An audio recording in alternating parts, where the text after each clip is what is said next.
You're listening to the Hour of the Time. I'm William Cooper.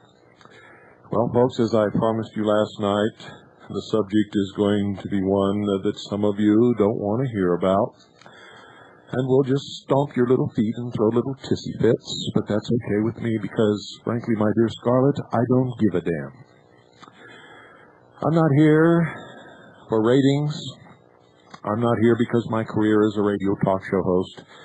I'm not here to make you happy. I'm not here to make $1 million. I'm just here to try to make a better future for my children. That's it. I've already put my neck in a noose, so there isn't much chance for me, but my children have a chance, and I'm going to give them every chance that I can. When I tell you what I know about other people, folks, I'm not doing it to hurt them or to hurt their families or to tell you that you have to believe what I say or twist your little turntables to go in another direction. No, I'm telling you what I know so that you can use it in your daily life to figure out how you're going to conduct your life and what weight you're going to put on what you hear from some people and how much you're going to research here and there and other places.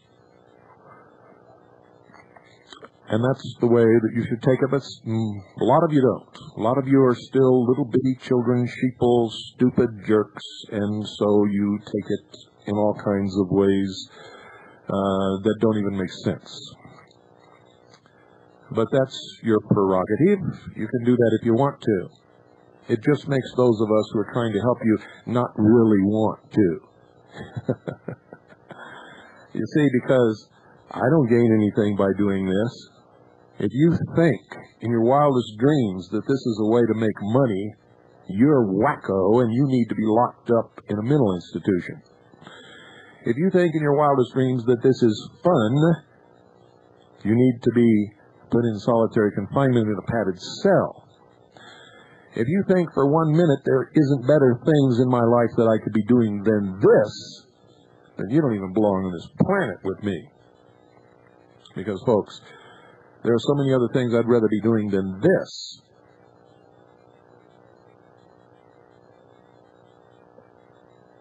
But you wouldn't even understand it, most of you. You see, I'm forced into doing this because I know what's coming in the future. Because I've done the research, I've done the studies. At one time, I was a member of the Office of Naval Intelligence. I saw a good portion of the plans for the New World Order. Of course, at that time, I really didn't understand it all, and some of it I didn't even understand were plans for the New World Order. But that was changed over about 24, 25 years of researching what it was that I saw. So when I'm sitting here behind this microphone and I tell you things because, one, I know that they're true. I've done the research. And if I don't know that they're true, I'll tell you that it is my opinion. And I really don't care whether you believe me or not. And if you don't like this broadcast, and if you don't derive any worth from it, I suggest you turn off your radio and go get in bed and pull the covers over your head and just stay there. The world would be a lot better off. Because most of what's wrong with this world, folks, most of what is wrong with this world is you. And if you really want to see who is at fault for the position that we're in, go in your bathroom right now and look in the mirror. And if you don't like that, Like I said, turn off your radio. Don't listen to this broadcast. Some of you are like little children, always calling. See, you don't like this, you don't like that. Bill said this, blah, blah, blah, blah, blah. Just turn off your radio, dummy. Nobody's asking you to listen. I'm talking to people who want to learn. I'm not talking to anybody else. I don't care whether you listen or not. I don't care if there's one person listening or 5 million people listening or 100 million people listening or the whole world. It doesn't make a bit of difference to me as long as who is listening is waking up, is learning to check, to discover, to investigate, to question. So with that in mind, let me get into tonight's subject matter. Many years ago, when I first began to speak out on the subjects that I know, I began to hear of a man named Bo Gritz. And people told me he was a great hero, and somebody showed me this tape that he brought back from Golden Triangle. I watched this tape, and I knew right then, in the back of my mind, that something was wrong with this tape. But it didn't really occur to me what it was at that point. And I thought, I've got to get in contact with this fellow, because he's trying to help us in what we're doing. He's revealing that the government's involved in drugs, and I'd revealed that a long time ago. He was even backing up what I had said and what I had and who I had named, George Bush. So I thought, this guy is on our side, and I've got to get in touch with him, and found out he was going through religious organizations like crazy, contacting, and most of them Christian fundamentalist organizations, many of them what you would call Christian identity groups. I disagree with their religion, and I disagree with their racial ideas, but I'm a constitutionist as long as they're not hurting the person or property or any other person or human being on this earth. I really don't care what they believe or who they worship. That's the same way that you should all think.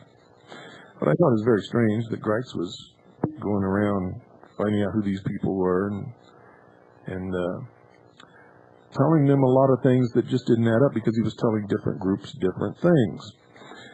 And he was indicted in Las Vegas for using a fake passport to go over to the Far East and supposedly look for MIAs. The people that I've talked to who were involved in these so-called treks looking for MIAs tell me that every attempt that they made was sabotaged, and it wasn't, as Gritz tells it, sabotaged by the government. All of these trips and their training exercises and everything were always sabotaged by Gritz. Now, you can talk to them about it, because I wasn't there firsthand. This is what they tell me, and many of them have written about their experiences. So that's up to you to decide. I've talked to these people, and I'm pretty sure that they're telling me the truth. Gritz tends to shun them today. He won't have anything to do with them. It's like he never knew them in his life. They also tell me this, and I've seen this in action on occasion. I thought it was strange that Gritz was being tried in Las Vegas for a crime that was committed in Los Angeles. And then Gritz ultimately told the world that he was acquitted, that they found that he didn't really do it, and then that they had brought the wrong charge. Well, all this was a lie, folks. They didn't bring the wrong charge, and Gritz was never acquitted. The whole thing was a show trial to endear him to the hearts of the patriots as being persecuted by the government that he so valiantly served. At one point, the prosecutor stood on the steps of the courthouse in Las Vegas and said, "George Bush called me and told me to get Bo Gritz." We found out later from that prosecutor that that was a lie. George Bush never called him. The prosecutor, by the way, was not punished and demoted and transferred away because he had done something wrong. He was, in fact, promoted and given a cushy job for having handled the little scam job so well. You see, no prosecutor in the world would ever bring charges in a court where there was no venue. None. I mean, even the dumbest law student knows that the first thing ever to be decided in any legal issue is the venue, the jurisdiction of the court. So they knew when this started that there was going to be no conviction. The whole thing was a scam. And boy, it was milked for everything that old Bo Gritz could get out of it. Now, we didn't discover all this until a long time later. At that point, I thought he was my hero. And I wanted to help him any way I could, and tried. I went to Las Vegas for Freedom Call 90 and took part in that. And was supposed to speak, but was not allowed to. Instead, I had to go off in some little room somewhere, and anybody that wanted to listen to me talk got to go in that little room and listen. But one thing that I realized right off the bat there, especially on the first day, when I shook hands and finally met my hero, Lieutenant Colonel James Bo Gritz, was that he was a Freemason, at least a Master Mason of the 3rd degree, because he gave me a Master Mason's handshake, which I very conveniently returned to him. Later that night, where there was supposed to be a dance, Gritz came up to me and gave me the foot-to-foot, knee-to-knee, chest-to-chest, arm-to-back, mouth-to-ear, and mumbled the password in my ear. And I did not give that back, because I thought this thing had gone far enough. When he gave his talk at Freedom Call 90, ladies and gentlemen, he said very clearly, when he was telling about his past experiences and what he had done and what he belonged to and how many medals he got and how many battles he fought in and all this kind of stuff, he said very clearly, and everyone there heard it, he said, I am a 32nd degree Freemason of the Scottish Rite. Now, his recent diatribe and challenge for somebody to prove this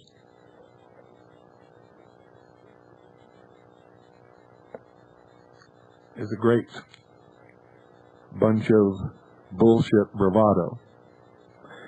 No one can prove anyone is a Freemason, period, because it's a secret organization and the rolls are sealed. He doesn't intend to pay anybody $10,000 in greenbacks or in gold coins or in Chevrolets or in piles of dirt or whatever you want to put up. We know that tapes exist where he has made this statement. We know that he also made this statement on the Billy Goodman happening on KDEG in Las Vegas. We know that some of you out there listening may have some of these tapes. And I'm asking you to go through your tapes, the old tapes, any tapes you have that has Bo Gritz on them, or any tapes, the old Billy Goodman happening that has Bo Gritz on them, or if you happen to get a videotape of his speech at Freedom Call 90, go through it and you'll clearly hear him on one of those tapes somewhere say that he's a Freemason. And if you have the one of his speech at Freedom Call 90, you'll hear him say in his initial talk and introduction that he was a 32nd degree Freemason of the Scottish Rite.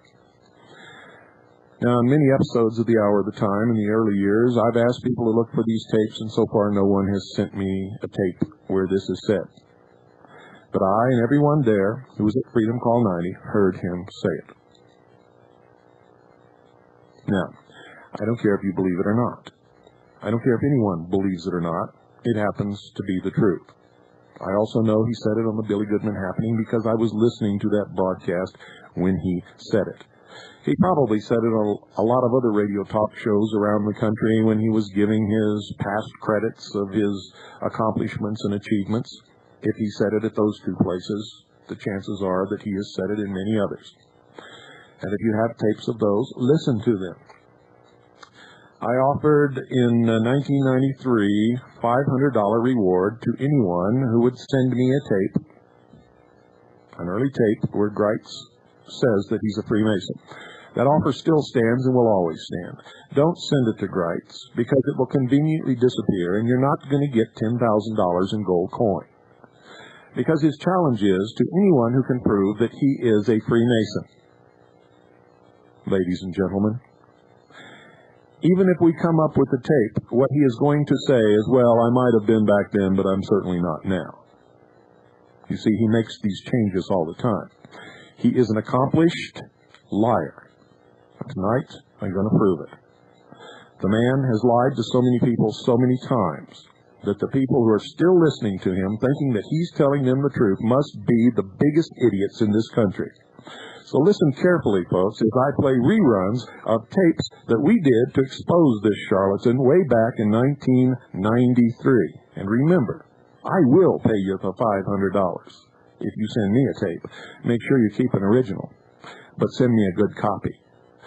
Don't go away, folks, because you're really going to be floored by what you're going to hear. You're going to catch this guy in his own lies. First, I'm going to play a tape of his newsletter stuff, and then you're going to hear all kinds of stuff. So just listen very carefully. Tonight, ladies and gentlemen, Bo meets the monster.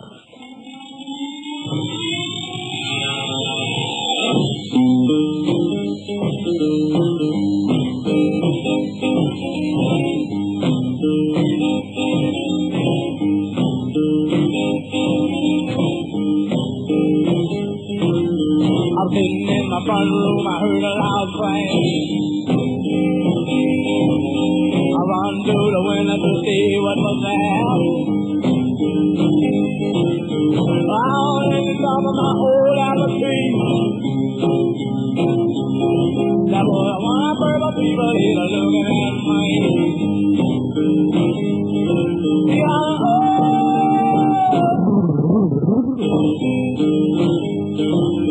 I jumped in my plane and I took to the ground. I had to go see what the mess was all about. Now this mess my mother did not understand. All these funny looking people from another land.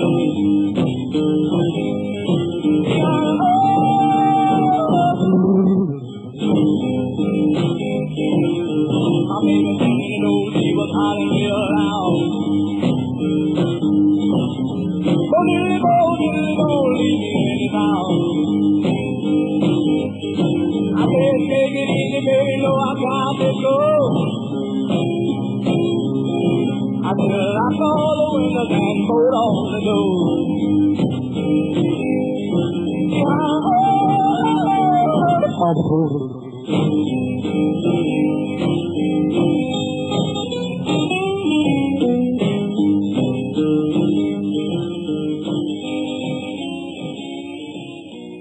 Ladies and gentlemen, when I first heard of Lieutenant Colonel James Bo Gritz, I was intrigued. I thought that here at last I had found someone that could be my hero.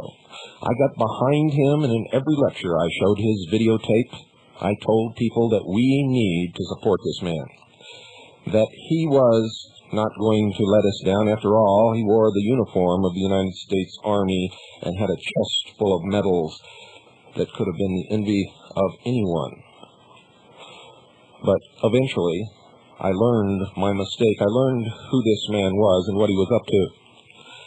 And so I stopped proselytizing people to support Lieutenant Colonel James Bo Gritz and his Center for Action. I said nothing about him until I heard that he had begun a campaign of slanderous lies aimed to discredit me because he found out who I was and what I knew. When that happened at Salt Lake City, at the Salt Dome, speaking at Survival Expo, I merely cleared the slate, slandered no one, but told the truth about what had happened and was physically attacked by Lieutenant Colonel James Bo Gritz, who threatened to destroy me and ordered me never to criticize him, and stuck his mouth next to my face and told me in no uncertain terms that if I ever crossed his path, he would kill me.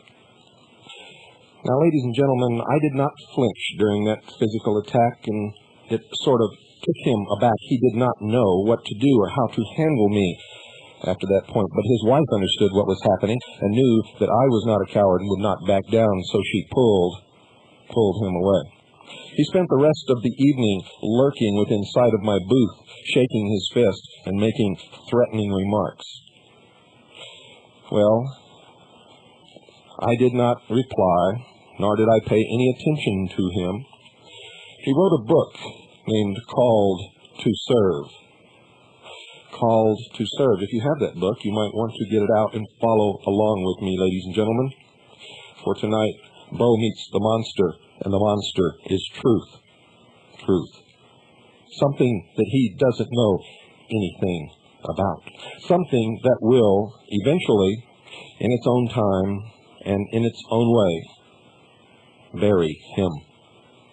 If you are a follower of Colonel Gritz, pay close attention tonight, for you need to know the way that the enemy operates to slander and try to destroy those of us whom you should be listening to. Mind you, you should listen to everyone, believe no one, unless you check it out in your own research. But this is designed to convince you not even to listen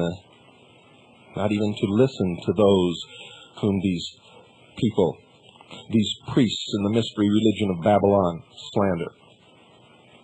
I quote from page 520 of Call to Serve, written by Lieutenant Colonel James Bo Gritz, Bo Gritz around here.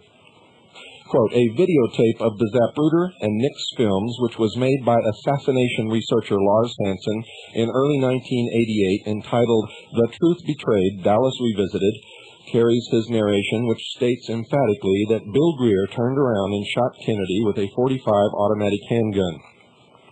The tape, which he produced hurriedly in early 1988 as a research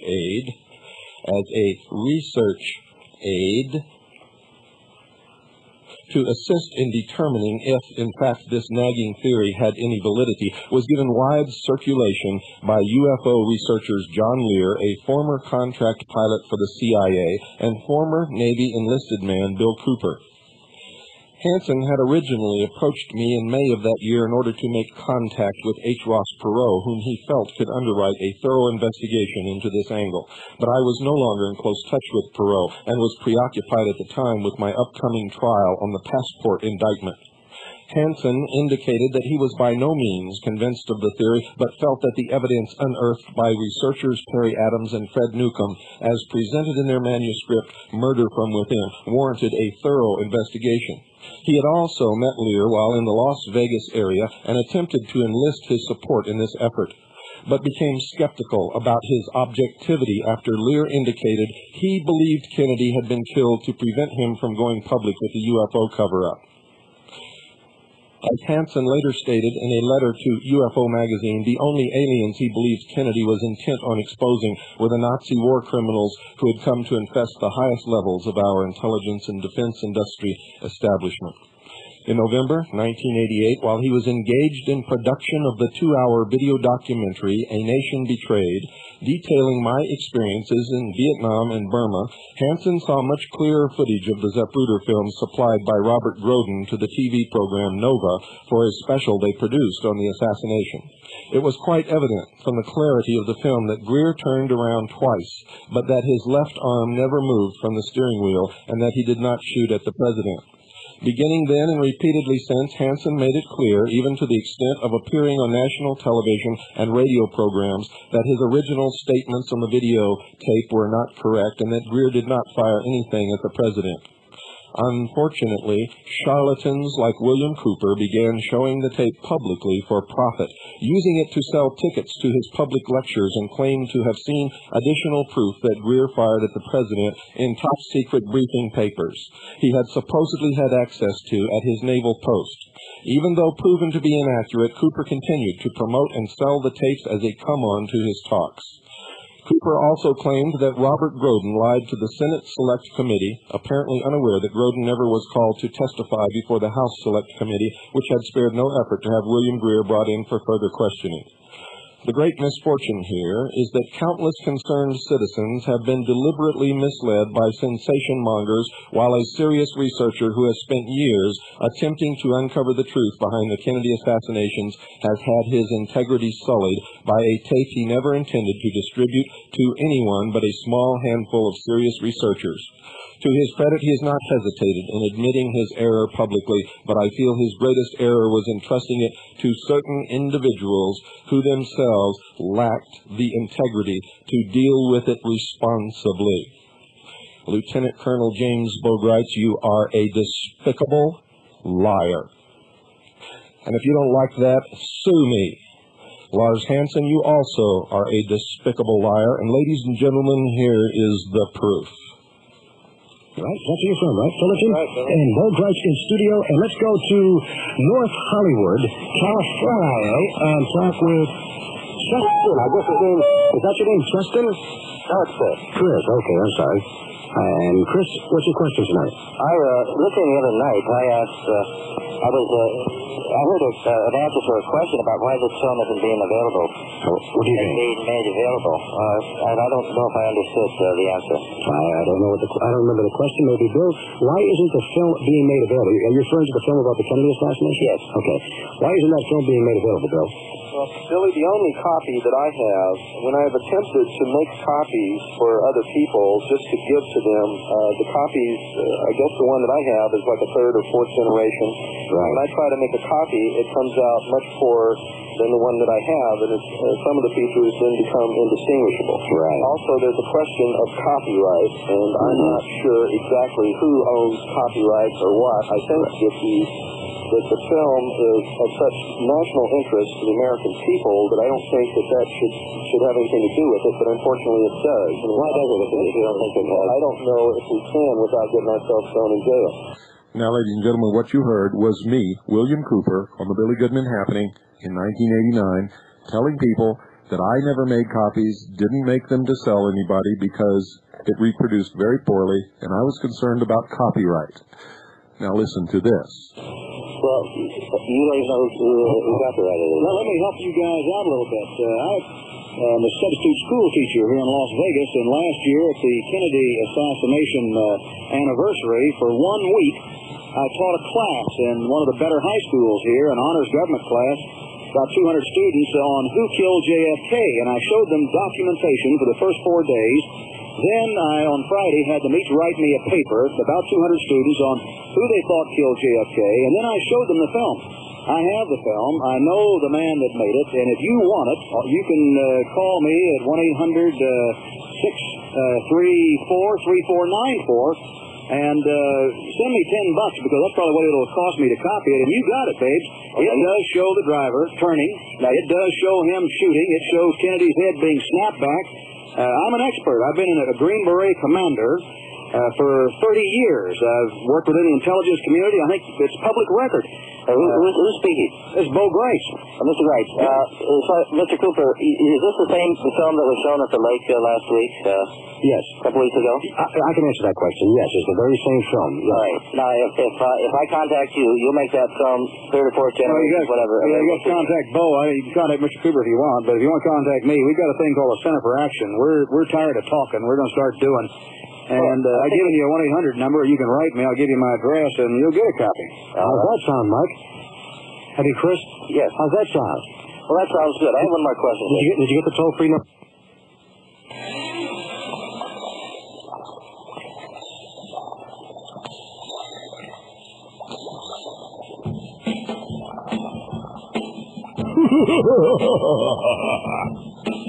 I was working in the lab late one night, with my eyes beheld an eerie sight, for my monster from his slab began to rise, and suddenly, to my surprise, it was the monster man.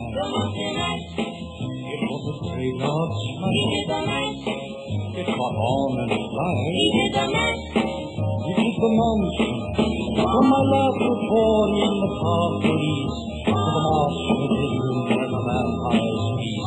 The ghouls all came from their humble abode to get a jolt from my electrode. It was the monster man. It was a graveyard smash. It was all in the fire. The phones are open, folks. 602-333-2175. Tonight, the Trojan horse is riding across the land and disseminating disinformation just as fast as he can pump it out. I'm going to read you 2.5 pages from the Center for Action monthly newsletter. Many of you who have been listening to this show for a long, long time will recognize the inaccuracies, the outright deception, and the lies in these 2.5 pages. Those who have not been listening to this show may not. Those of you who have the Linda Thompson Waco tape, whether or not you've ever listened to this show, will recognize blatant lies and slanders, attacks against the character of Linda Thompson. You'll also recognize a general theme here. And the general theme is you don't have to do anything. You don't have to pay any attention to anything or anybody. Bo Gritz will save you. I'm sorry, Bo Gritz. For those of you who don't understand why we do that, telling born-again Christians that he's a born-again Christian and identity Christians that he's an identity Christian, telling New Age audiences that he's tried them all and hasn't found a religion that suits him yet. In reality, he is a member of the Church of Jesus Christ of Latter-day Saints, the Mormon Church, which in no way, shape, or form, ladies and gentlemen, can be considered to be Christian. They, in fact, believe that Lucifer is the brother of Jesus, which is about as far away from Christian as you can ever get. Not only that, but they believe the old mystery religion deception that man himself can ascend to the position of apotheosis and himself become God. And that a man and woman, if sealed in marriage in the temple, and if they obey all the laws and rules of the church, mind you, not Jesus or God, that they, when they die, will be given their own planet so that they can live in marital, heavenly intercourse forever and populate their own planet with souls. Now, I've never understood why anybody could go for that, but I believe in the Constitution. You all know that, and these people have a right to worship whatever they want. But they do not have a right to deceive the rest of us. And that goes for Bobo, too. And many, many other things, which you're going to find out some of those tonight. We call him Bobo because he is, if he thinks we're so stupid that we won't catch on to who and what he actually is. And we call him Gritz, folks, because when all of you out there finally get over your mesmerism and realize what he's doing and how he has lied to you, you're going to have him for breakfast and where I come from. That's Gritz. Now let me read this deception to you here. It says, don't be stampeded by a herd of rabbits. 3 years ago this October in Phoenix, I heard from numerous sources that a large armored force of North Koreans was poised in northern Mexico to attack Arizona. This report apparently came from an LDS church official. Patriots were flapping around like chickens with a fox in the henhouse. The Blitzkrieg was scheduled for May of 1991. Simonette from Kerrville, Texas, had heard the same thing along the southwest Texas border with Mexico. And to tell you the truth, folks, I got those reports also. But we here at CAGI do not act upon anything and do not disseminate information unless we have it from many different reliable sources and can actually collect proof. So you never heard that from us. And you never will hear any of these terrible rumors from us. His reports were supposedly coming from a sheriff. I assured the concerned citizens that I would come to Arizona and hold their hands if a single Oriental tank driver crossed the state line. The dreaded day came and went without incident. It reminded me of the day when a large religious group sold all they had, wrapped themselves in sheets, and stood on a mountaintop in Tucson, convinced they would momentarily be beamed up. Special offer this month is Colonel H. Speed Wilson's book, Rapture, Prophecy or Heresy. See the order form. Throughout the 92 campaign, I was told about boxcar loads of guillotines being brought into the United States. Some sources claim to have actually known people who looked in and saw the ghastly chains, stocks, and blades. And I, too, heard these stories and discredited them because we could find no proof.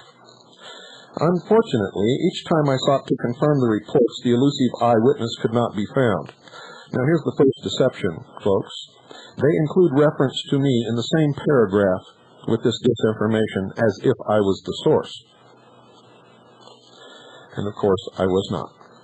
But it doesn't make any difference. There are probably 2 or 3 million sheeple out there who will believe all of this nonsense without checking, without batting an eye. He goes on, it didn't surprise me to learn that I am supposed to be a 32nd degree Mason. The reporter Bill Cooper said that he had an audio tape of my admission to being a high-ranking Mason. And that, ladies and gentlemen, is a barefaced lie. I have never claimed to have an audio tape saying that he was a Freemason. I said the tapes exist because I know that the Billy Goodman happening was taped, and I know Freedom Call 90 was taped, and I know if he said that he was a 32nd degree Freemason on those 2 arenas, he would have said it elsewhere. It's just a matter of finding those tapes. I have stated that we do not have the tapes, and I have offered a $500 reward on many different occasions during the broadcast over the last 4 years of the Hour of the Time. I was also branded a Trojan horse agent. One reporter even said that I always stood with my heels together at a 90-degree angle, the square, which proved I was a Mason. It was said that I communicated a secret Masonic token with every handshake. For a couple of years, folks, he did, and we have reports from many, many people around the country who understand the Masonic handshake. And he goes on to try to cover for it here, something about a broken index finger. But the truth is, when he shook hands, he dug his thumbnail into the 3rd knuckle of the right hand of the person shaking his hand, which indicates that he is a Master Mason. The truth also is that at Freedom Call 90, as I sat in the audience, when Bo Gritz introduced himself to the audience and gave his background and his community achievements, one of the things he said, and I quote verbatim, I heard it with my own ears, quote, I am a 32nd degree Freemason of the Scottish Rite, unquote. And then he went to talk about his involvement with the Boy Scouts and other things. I was amazed as I looked around at all the patriots sitting in that room who appeared not to have understood what he just said. Later, when we had a chance to talk to each other in the breaks and at lunch, I was able to discern that many patriots did indeed understand what he had said. And there were approximately, I would say 500 or 600 people in that room, ladies and gentlemen, who all heard it. He goes on to say, the fact is, I am not, nor have I ever been a Mason of any degree, and I have never told anyone that I was. I did break my right index finger while rocketeering off a sand dune in a fast attack vehicle we were demonstrating for use in the empty quarter of Arabia. We impacted nose first so hard that my hands were torn from the steering wheel despite the 4-point off-road harness, and I got out. Staggered around a bit. The bezel on my GMT watch popped off in a triple flip that had us both laughing. Not wanting to fiddle with the dispensary, I never bothered to have the finger fixed. Now, folks, anybody who knows anything about a Masonic handshake knows that it has nothing to do with an index finger. And so does Bobo. Ever since then, 1985, it is uncomfortable to grip that finger joint, and I oftentimes keep my right index extended while shaking hands. And in parentheses, he says secret Masonic token. In truth, William Cooper is mad because I refer to his book, Behold a Pale Horse, as Behold a Tale of Horse Hockey. I openly challenged his claim to be a naval intelligence officer, which he never was, and his lifting of top-secret special intelligence files which show everything from who runs the world to who killed JFK, all about outer space aliens, government dope, and anything else that hits the news. Notice how he did this, folks? I have never claimed to be a naval intelligence officer, never was, and have never said it in my entire life. I was a petty officer, attached to the Office of Naval Intelligence, Naval Security and Intelligence to be exact, and ONI, and at times NIS. All of you who have been in the Navy know what those terms mean. I was attached to the intelligence briefing team of the Commander-in-Chief of the United States Pacific Fleet and have included proof of that in the appendix of my book, Behold a Pale Horse. In fact, the pertinent pages of my service record are included there, and you may take them and check with the Navy to see if they are true and correct. You have my permission to do that. He also says here, he says, lifting of top-secret special intelligence files. I've never claimed that I did that either. Everything that I saw in the performance of my duties. And I've never said otherwise. And to my knowledge, neither has anyone else. He says Cooper is a fraud, and he knows it. When challenged about documents they conveniently burned in a garage fire the day before being unveiled for the world to see. That's not true either. It's all on tape. The only document that I ever copied and kept for myself was burned in a garage fire years before I ever came out and even began to talk about anything. And the existence, ladies and gentlemen, of that document was verified by my best friend at the time that I copied that document and showed it to him on the eve of my wedding on June the 1st, 1972. And his name is Robert Swan. And a letter from him is included in my book. He's running around out there somewhere on a yacht, which was his dream, and he finally earned enough money to purchase the boat of his dreams. And at some point in the future, he will be a guest on this broadcast and will confirm the fact that I did have those documents and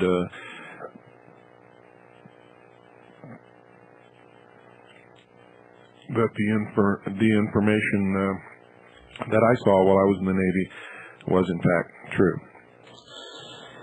He goes on to say, my Trojan horse connection is genuine, and that's about the only piece of truth that he says in here. The horse is an original Special Forces emblem and was the crest of the 10th Special Forces Group for decades. Now I ask you, ladies and gentlemen, why would a United States Special Forces Group have as its emblem a Trojan horse? We all know what the Trojan horse means. Does this man think that we're so foolish that we don't understand the meaning of that?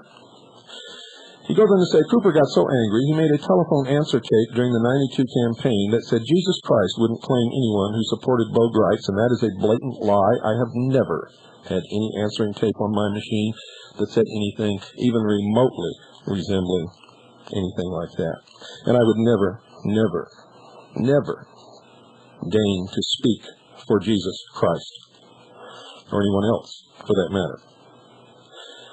He says Cooper's capers are typical of those who live and prey off the patriot movement for profit. They seek to sensationalize the least fragment of rumor and rush about like Henny Penny shouting, the sky is falling. Cooper is one of the worst, but too bad he isn't alone. And now if you've listened to this show, if you've read my book, you know that I don't grab fragments of rumor, and I don't rush about like Henny Penny shouting, the sky is falling. Everything that I do is well researched and well documented. I make mistakes sometimes, so do everyone else. Late 1992, an outfit calling itself Cosmos Service, claiming to have a world panacea. They were going to pay off the national debt, run the Fed out on a rail, and do a lot of other pie-in-the-sky shenanigans. Cosmos even said after the election that Clinton wouldn't take office. They said a military coup would restore a constitutional government. They said the banks were all closing, and numerous other predictions which never hatched. And ladies and gentlemen, those of you who were listening to this program knew the truth of all that, for I was the first and only one who publicly revealed the truth about Cosmos. And I said, for all of you that were anticipating an imminent collapse of the banks in December of last year, I stated on this radio on December the 6th that would not occur. And those who listened to me saved themselves a lot of money and a lot of heartache. They were right about one thing, he says. Bo Gritz would not even give us the time of day. Friends, my best friend and grandma taught me at a very young age to tell the difference between S.H. blank blank and Shinola. It would have been an insult and disgrace to her, my high school diploma, you and the fact that I have led men in combat, to think that a presidential candidate would fall for those road apples. Yet a group of so-called patriots, including Dare Shout, Arizona, D.V. Kidd, Colorado, and Jackie Patru, Illinois, became so upset over my cold shoulder to Cosmos that they broke away from America First to join these world-class prevaricators. And folks, that's not true. That is not why D.V. Kidd broke away from the Gritz organization. I can't speak from the others, but I do know D.V. Kidd. And you can check with her. Now D.V. plans a nationwide, listen to this, now D.V. plans a nationwide rally in Washington, D.C. this month to oppose the Fed. I am certainly for getting rid of the Fed, but I won't contribute to a person who has demonstrated such poor judgment in the recent past. Tom Donahue wanted me to have her on my radio show, On the Scene. I allowed for the occasion on a Friday when I was out of pocket, and Tom hosted the show. We don't need any more cracks within the Liberty Bell, but poor leaders often stand behind the mask of a good cause, and that's his excuse why he will not support the March on Washington. Now, the March on Washington, folks, was Project 93, put together by D.V. Kidd to protest the Federal Reserve. Bo Gritz, literally on his radio show and in his newsletter, talked thousands, maybe tens of thousands of people into not attending that rally. On September the 29th. The real reason, folks, is he doesn't want anybody to go to Washington on September the 29th. And he continues, when Jack McLam, Jerry Gillespie, and I went to northern Idaho in support of the Weaver family, we were told that 30,000 blue-helmeted UN Cambodian troops... Folks, this is one of the biggest lies that he's ever told. He did not go to Idaho in support of the Weaver family ever. And what I was reading there was directly, word for word, verbatim from his newsletter. He was called by the Federal Bureau of Investigation while he was in Phoenix, Arizona. He went on their invitation. When he got there, he pretended like he was against the FBI and served a summons on the FBI, a summons written by our guest that you heard last night, Ivy West. His sole job was to rescue the federal government from the situation that they had found themselves in and could not extricate themselves from. He wore a wire the whole time. He was, in fact, working for the Federal Bureau of Investigation. He was not there to rescue Randy Weaver ever, not from day one, period. We're in Montana to oppose any Patriot response to the Weavers. That's one I never heard, folks. I sent Jerry to run down the Cambode rumor while Jack and I worked to free Weaver, Harris, and the girls. Jerry actually found them. Well, almost. He did find a bunch of Oriental men and women picking mushrooms in the burned forest areas of Montana. It seems they, the mushrooms, sprang up in the wake of such fires. The army of pickers represented every major Oriental grocery supply chain, the U.S., from San Francisco's Chinatown to New York. None of them was even wearing a blue bonnet, let alone a beret or helmet. About a month later in Oregon, we spotted a van at our motel with a sign on its side which read, Mushroom Buyer. Now, this is the same thing that he used to attempt to debunk Linda Thompson when she said that they had located, indeed, 3 Army personnel from the country of Nepal, and Gritz trumped those 3 Army personnel from Nepal up into 50,000 communist Chinese in an attempt to get people to stop listening to Linda Thompson. Now listen to this. What about Mark from Michigan with his reports about multi-jurisdictional task forces and black helicopters, more of what Cooper is made of? It is easier for these wannabes to make up and fan rumor than it is to work a regular job. Folks, there is no rumor about the black helicopters. It is true, as you heard from many, many witnesses who called in on this show, and from many, many documented reports and photographs from around the country, and I just got a whole envelope of photographs of black helicopters from many different people today. And what about this multi-jurisdictional task force? Well, if you'll look up Public Law 100-690, you'll find it right in there. Mark speaks as if he does have some MI or military intelligence experience. His word pattern indicates someone who once wore a uniform or at least looked at a lot of SOF magazines. Mark says in his public presentations that he can't reveal his last name for fear of government reprisal. Most Patriots folks know his last name. I know his last name. Linda Thompson knows his last name. Anybody that wants to know his last name knows it. How come Bo Gritz doesn't know Mark's last name? How deep does it get, he says? He says that he is the commander of Op 4 Brigade. It is possible that he is in the military and they are using him to see how gullible the Patriot movement really is. No one with an IQ more than their shoe size would really buy this bull. The truth is, folks, no one with an IQ more than their shoe size would buy this newsletter. Some facts. The military has a lot of aircraft. Listen to this. Listen to how he scams the sheeple into complacency. Some facts. The military has a lot of aircraft painted in dark colors, not to menace Americans, he says, but because it is a natural color scheme for military operations, either in combat or practicing for combat. Regardless of what Mark says, the birds are marked. Pilots don't own their own aircraft. Each day, the sorties are assigned, and crews may or may not fly the same plane. Even air crews need to be able to locate the assigned flying machine from a ramp full of lookalikes. The FAA only requires a 3-inch ID. Combined with a dark background, the aircraft can appear unmarked, and that is true, folks, with normal Army helicopters and Army aircraft. That's exactly what they do. These black helicopters and black aircraft, however, upon close inspection, show no markings whatsoever. They also have tinted windows and windshields on them that apparently can change darkness, sort of like the photo-sensitive glasses that some people wear. Why that is, I don't know. He says more recently, I spent time with Linda Thompson, an Indiana attorney who narrates the video. That's a lie, folks. The narration on the Waco video is not Linda Thompson. Which means, ladies and gentlemen, that he has never truly, personally spoken with her. That's obviously another lie. If he had ever spoken to Linda Thompson, her voice is distinctive. It cannot be mistaken. And he would not say that the voice on the tape is Linda Thompson. Bobo. He says, Waco the big lie. Linda is very articulate and aggressive. She gives a super interesting brief on what happened at Waco.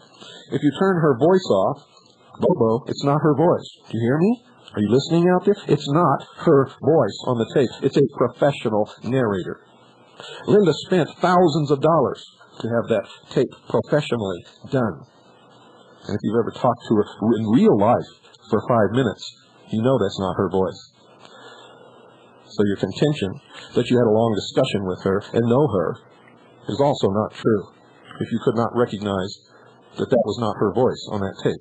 Now, folks, I'm going to speed this tape up to attempt to get if you turn her voice off, a place that we've got to cover before the end of this hour, so just bear with me for a few minutes.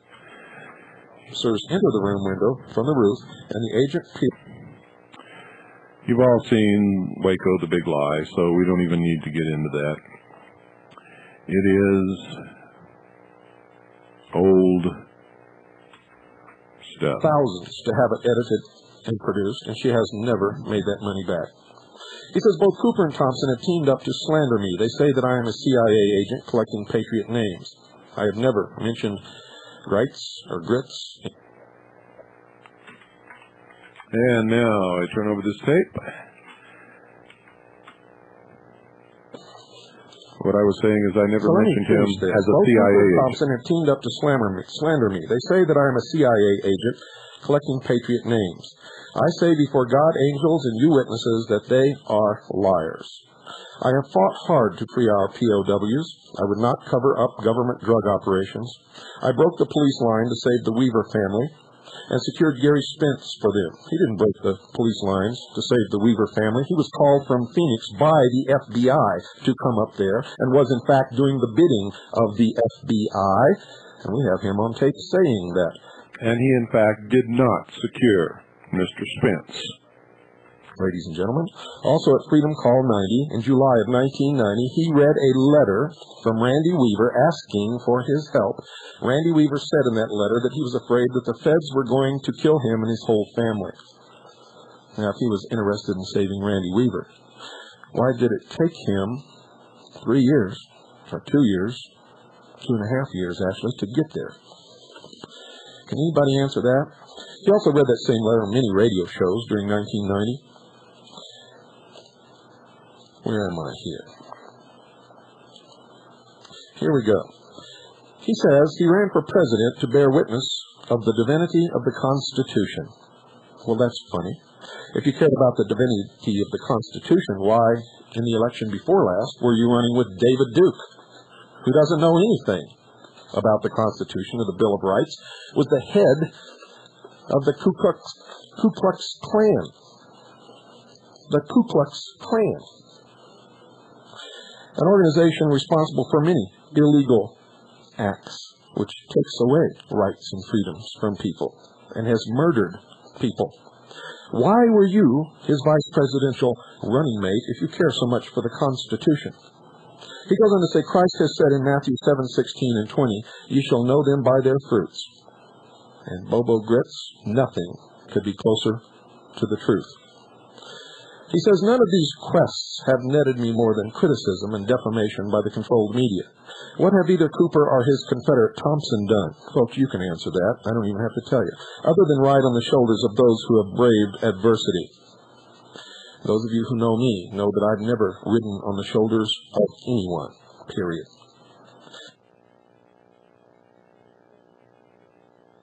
I would advise you to choose very carefully. He goes on to say, I'm reminded of Lars Hanson's short 1980... Listen to this carefully, folks, because I'm going to play you some tapes in a few minutes. Well, he covered all that, so I'm going to skip ahead to the tapes. Came to help us as a volunteer. Action down and played it over. At least 3 people, and you wanted to make him president. Teaching assassin.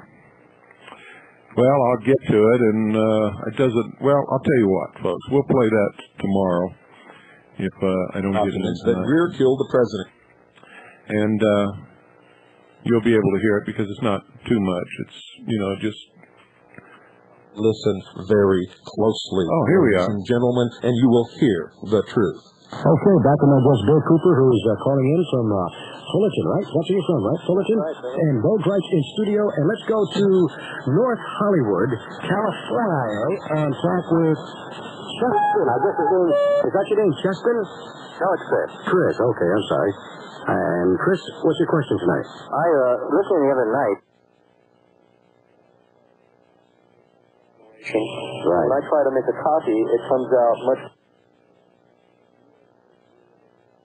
Well, you guys know exactly how that is. Well, let me help you guys out a little bit. I'm a substitute school teacher here in Las Vegas, and last year at the Kennedy assassination anniversary, for 1 week, I taught a class in one of the better high schools here, an honors government class, about 200 students on who killed JFK, and I showed them documentation for the first 4 days.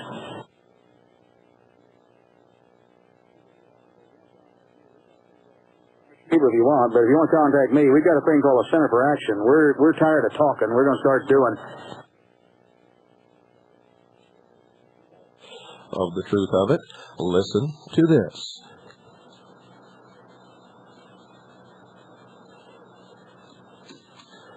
And I've got a little problem here. Okay, here we go, right now. Hey, what's going on tonight? Yeah, I just want to talk a couple of seconds about the Zapruder tape. Okay, go. Yeah, I noticed.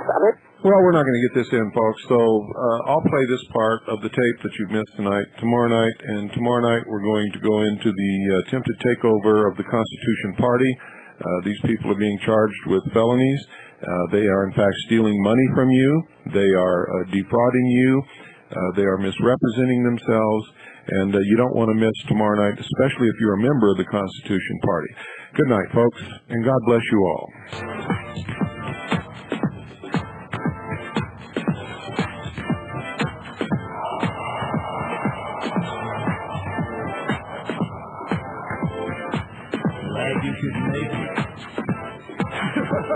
Welcome to New World Order.